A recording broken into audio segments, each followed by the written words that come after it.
আসসালামু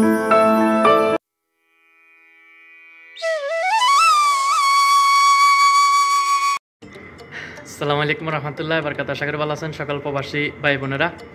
তো আমি পবিত্র ওমরা শেষ করে এটাই আমার প্রথম ভিডিও। আপনারা অনেকেই প্রবাসী ভাই বোনেরা প্রশ্ন করতেছেন যে ব্যথা, পা ব্যথা, তারপর কোমর ব্যথা, মাথা ব্যথা, যে বিভিন্ন ধরনের যে ব্যথাগুলো আছে আমি আপনাদেরকে কিছু আমি বিস্তারিত লিখিয়ে দেবো যেন আপনারা খুব সহজে বুঝতে পারেন যে ব্যথার যে আরবিটা কী এবং ডাক্তার কাছে এসে কীভাবে প্রাথমিক চিকিৎসার জন্য আপনারা পরে ডাক্তার দেখাবেন, আপনারা প্রাথমিক চিকিৎসার জন্য ফার্মেসি অথবা আশেপাশে যে হসপিটালগুলোতে যে গিয়ে কীভাবে বলবেন খুব সহজ ভাষা, আমি সহজ ভাষা যেটা এটাই আপনাদেরকে শেখাবো।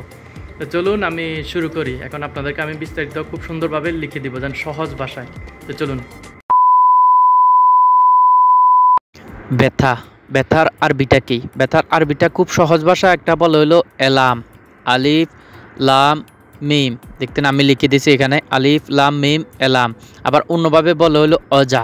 আবার কিছু কিছু ব্যথা অন্যভাবে বলে, আমি আপনাদেরকে শিখিয়ে দিতেছি। মাথা ব্যথা, মাথা ব্যথাকে অন্যভাবে বলে, মাথা ব্যথাকে বলা হলো সুদা। আরবিতে লিখে দিয়েছে, বাংলাতে লিখে দিয়েছি আমি এখানে সুদা।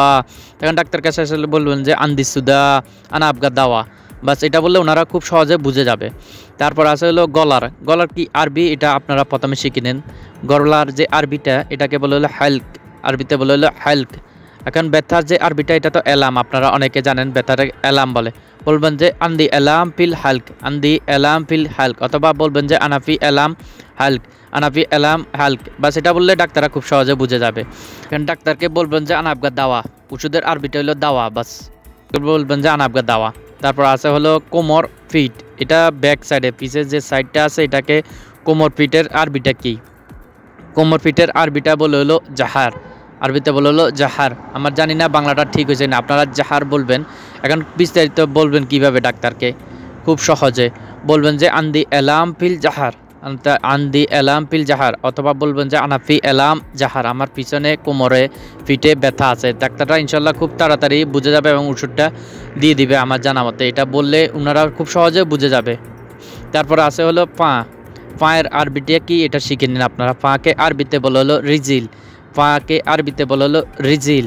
আর পায়ের যে পাতাটা অনেক ব্যথা হতে পারে অথবা পা ব্যথা হতে পারে, পায়ের যে পাতা আছে এটাকে বলা হলো কদম, আরবিতে বলা হলো কদম। তখন বলবেন যে আন্দি এলাম ফিল রিজিল অথবা আন্দি এলাম ফিল কদম, ওনারা ইনশাল্লাহ বুঝে যাবে। এটা বললে ওনারা ইনশাল্লাহ খুব সহজে ওষুধটা দিয়ে দিবে। অথবা বলবেন যে আনাফি এলাম রিজিল অথবা আনাফি এলাম কদম, মানে পায়ের পাতা ব্যথা আছে। তো আশা করি বুঝতে পারছেন। আল্লাহ হাফেজ, ভালো থাকবেন।